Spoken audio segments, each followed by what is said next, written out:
மதுரை மாநகர் பகுதியில் கொட்டி தீர்த்த மழையால் சாலைகளில் தண்ணீர் தேங்கியது. மதுரை அண்ணா பேருந்து நிலையம், சிம்மக்கல், அவனியாபுரம், மாட்டுத்தாவணி உள்ளிட்ட மாநகரின் பல்வேறு பகுதிகளிலும் திருமங்கலம் உள்ளிட்ட இடங்களிலும் கனமழை வெளுத்து வாங்கியது. இதனால் மாநகரின் முக்கிய சாலைகளில் தண்ணீர் தேங்கியது.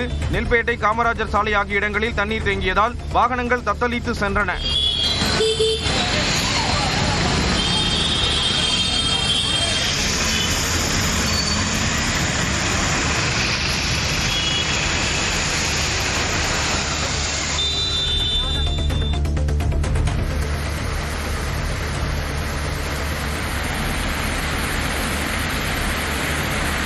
திருத்தணியில் கொட்டித் தீர்த்த மழையால் முருகன் கோயில் படிக்கட்டுகளில் அருவி போல் மழை நீர் பெருக்கெடுத்து ஓடிய காட்சிகள்தான் இவை. திருவள்ளூர் மாவட்டம் திருத்தணியில் நேற்று மாலை பலத்த மழை பெய்தது. தொடர் மழையால் பஜார் பகுதி மற்றும் அரசு மருத்துவமனை சுற்றுவட்டாரத்தில் முழங்கால் அளவுக்கு தண்ணீர் சூழ்ந்தது. மழைநீருடன் கழிவுநீர் கலந்து துர்நாற்றம் வீசியதால் அப்பகுதி வழியாக சென்ற மக்கள் சிரமத்திற்கு ஆளாகினர்.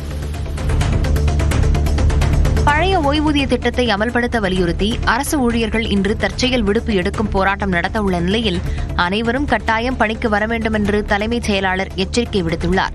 அரசு ஊழியர்களின் வருகை, முன்கூட்டியே விடுமுறை எடுத்துள்ளவர்களின் விவரம், இன்று விடுமுறை எடுப்பவர்கள் விவரம் ஆகியவற்றை காலை 10-15 மணிக்குள் அனுப்பி வைக்க வேண்டும் என்று அனைத்து கூடுதல் செயலாளர்களுக்கும், முதன்மை செயலாளர்களுக்கும், ஆட்சியர்களுக்கும் அறிவுறுத்தப்பட்டுள்ளது. நேபாளத்தில் இளைஞர்களின் போராட்டம் தணிந்ததால் இயல்பு நிலை மெல்ல திரும்பி வருகிறது. இருப்பினும் நாடாளுமன்றம், உச்சநீதிமன்றம், பிரதமர் மற்றும் குடியரசுத் தலைவர் மாளிகைகள் முன்பு ராணுவத்தினர் தீவிர பாதுகாப்பு பணியில் ஈடுபட்டுள்ளனர்.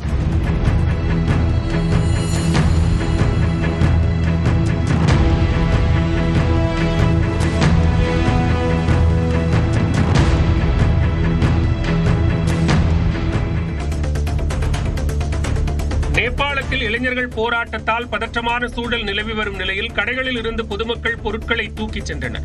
அசாதாரண சூழ்நிலை நிலவி வரும் நேபாளம் தற்போது ராணுவத்தின் கட்டுப்பாட்டில் உள்ளது.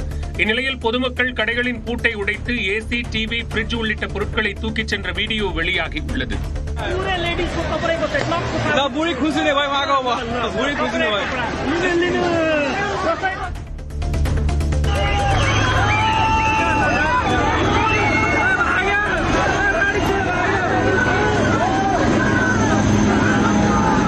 நேபாளத்தில் வன்முறை கும்பலிடமிருந்து அமைச்சர்கள் மற்றும் அவரது குடும்பத்தினரை ராணுவத்தினர் பாதுகாப்பாக மீட்ட காட்சிகள்தான் இவை. நேபாளத்தில் அரசுக்கு எதிரான போராட்டத்தின் போது நாடாளுமன்ற கட்டடம், அதிபர், பிரதமர், அமைச்சர்களின் வீடுகளை வன்முறை கும்பல் தீ வைத்து எரித்தது. அதைத் தொடர்ந்து பிரதமர் ஷர்மா ஒலி பதவியை ராஜினாமா செய்துவிட்டு தலைமறைவானார். நேபாளத்தில் இடைக்கால தலைவராக முன்னாள் தலைமை நீதிபதி சுஷீலா கார்கே நியமிக்கப்படலாம் என்று தகவல் வெளியாகியுள்ளது. நேபாளத்தில் மாணவர்களின் போராட்டத்தால் பிரதமர் மற்றும் அதிபர் பதவி விலகிய நிலையில் இடைக்கால அரசு அமைப்பது குறித்து போராட்ட ஒருங்கிணைப்பு குழுவினருடன் ராணுவம் தரப்பில் பேச்சுவார்த்தை நடத்தப்பட்டது. இந்த கூட்டத்தில் நாட்டின் இடைக்கால தலைவராக உச்சநீதிமன்ற முன்னாள் தலைமை நீதிபதி சுஷீலா கார்கேயை நியமிக்க போராட்டக் குழுவினர் பரிந்துரைத்துள்ளனர். அதைத் தொடர்ந்து அவரது தலைமையில் நேபாளத்தில் இடைக்கால அரசு அமையும் என்று எதிர்பார்க்கப்படுகிறது. அரசுக்கு எதிராக வெடித்த போராட்டத்தால் கலவர பூமியாக காட்சியளிக்கும் நேபாளத்தில் தமிழர்கள் 15 பேர் சிக்கித் தவிப்பதாக வீடியோ வெளியாகியுள்ளது. தமிழகத்தில் இருந்து மத்திய கைலாஸ் என்ற நிலையில் நேபாளத்தில் சிக்கித் தவிப்பதாகவும் தமிழ்நாட்டிற்கு திரும்பி வர தமிழக அரசு நடவடிக்கை எடுக்க வேண்டும் எனவும் அவர்கள் கோரிக்கை விடுத்துள்ளனர். உணவுக்கு இடமில்லை, ஆனால் இத்தனை யாத்திரிகர்களும் இங்கே மிகவும் கஷ்டப்படுகிறோம்.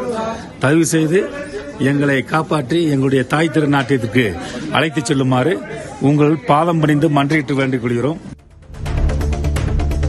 சென்னை எழும்பூர் ரயில் நிலையத்தில் பராமரிப்பு பணிகள் மேற்கொள்ளப்படுவதால் சோழன், மலைக்கோட்டை ரயில்கள் தாம்பரத்திலிருந்து புறப்படும் என அறிவிக்கப்பட்டுள்ளது. சென்னை, திருச்சி இடையேயான சோழன் எக்ஸ்பிரஸ் ரயில் நவம்பர் 10ஆம் தேதி வரை காலை 8:12 மணிக்கு தாம்பரத்திலிருந்து புறப்படும். மறுமார்க்கத்தில் அந்த ரயில் வழக்கம் போல் சென்னை எழும்பூர் வரை இயக்கப்படும் என அறிவிக்கப்பட்டுள்ளது. சென்னை, திருச்சி இடையேயான மலைக்கோட்டை எக்ஸ்பிரஸ் ரயில் எழும்பூருக்கு பதில் தாம்பரத்திலிருந்து நள்ளிரவு 12:03 மணிக்கு புறப்படும். மறுமார்க்கத்தில் இயக்கப்படும் ரயில் எழும்பூருக்கு பதில் தாம்பரத்திலேயே நிறுத்தப்படும். இந்த மாற்றம் நவம்பர் 10ஆம் தேதி அமலில் இருக்கும். மதுரை, சென்னை பாண்டியன் எக்ஸ்பிரஸ் ரயில் காலை 4:45 மணிக்கு சென்னை வரும் நிலையில் தாம்பரத்தில் நிறுத்தப்படும். மறுமார்க்கத்தில் வழக்கம் போல் எழும்பூரிலிருந்தே புறப்படும். திருப்பூர் மாவட்டம் உடுமலை அருகே உள்ள பஞ்சலிங்க அருவியில் வெள்ளப்பெருக்கு ஏற்பட்டு அமரலிங்கேஸ்வரர் கோயிலை சூழ்ந்தது.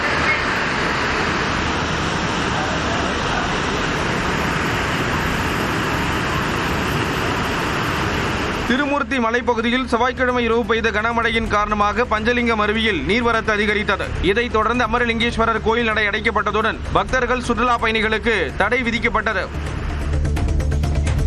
சென்னையில் வேளச்சேரி, கிண்டி, நுங்கம்பாக்கம் உள்ளிட்ட இடங்களில் திடீரென்று மழை பெய்தது. காலையில் வெப்பம் வாட்டிய நிலையில் திடீரென்று பெய்த மழையால் வெப்பம் தணிந்து குளிர்ச்சியான சூழல் நிலவியது. பாஜகவிடமிருந்து அதிமுகவை எதிர்க்கட்சித் தலைவர் எடப்பாடி பழனிசாமி மீட்டெடுக்க வேண்டும் என்று துணை முதலமைச்சர் உதயநிதி ஸ்டாலின் வலியுறுத்தியுள்ளார். திரு எடப்பாடி பழனிசாமி அவர்கள் தமிழ்நாடு முழுக்க சுற்றுப்பயணம் போறார். என்ன, தமிழ்நாட்டை காப்போம்,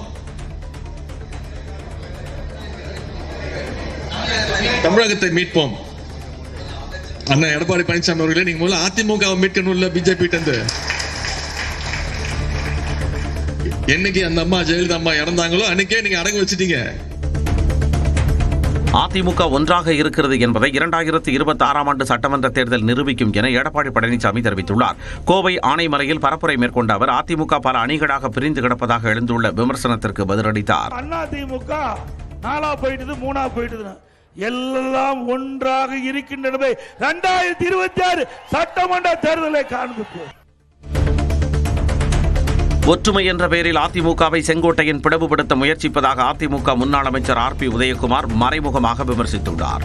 அண்ணா திராவிட முன்னேற்ற கழகத்திலே ஒற்றுமை என்கிற பெயரை வைத்துக்கொண்டு அண்ணா திராவிட முன்னேற்ற கழகத்திற்கு விண்ணளவு உயர்ந்து கொண்டிருக்கிற அந்த செல்வாக்கிலே ஒரு பின்னடைவை ஏற்படுத்தி விடலாம் என்று கனவு காண்கிற அந்த வயிற்றெரிச்சல் மனிதர்களுக்கெல்லாம் தோல்வியைத்தான் புரட்சித் தலைவி அம்மாவும் புரட்சித் தலைவி நம்முடைய ஆன்மா புரட்சித் தலைவருடைய ஆன்மா இந்த தாய் தமிழ்நாட்டு மக்கள் தோல்வியைத்தான் தருவார்கள்.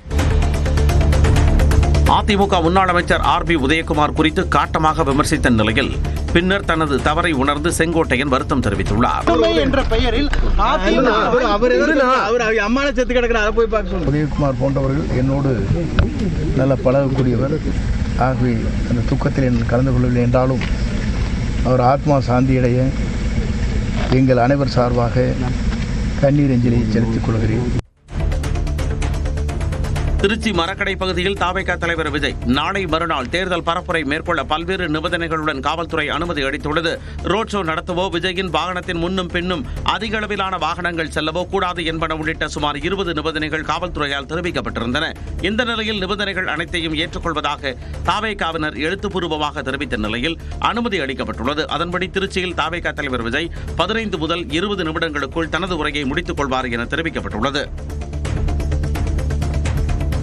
அரசியலில் தனக்கு பதவி ஆசை இப்பொழுதும் இல்லை என தெரிவித்துள்ள பாமக நிறுவனர் ராமதாஸ் ஒரு சொட்டு கூட மது இல்லாத தமிழகம் வேண்டும் என கூறியுள்ளார். மீண்டும் கிராமங்களை நோக்கி என்ற தலைப்பில் திண்ணை பரப்புரையை தொடங்கியுள்ள அவர் செங்கல்பட்டு மாவட்டம் மதுராந்தகம் அருகே மக்களிடம் உரையாற்றினார்.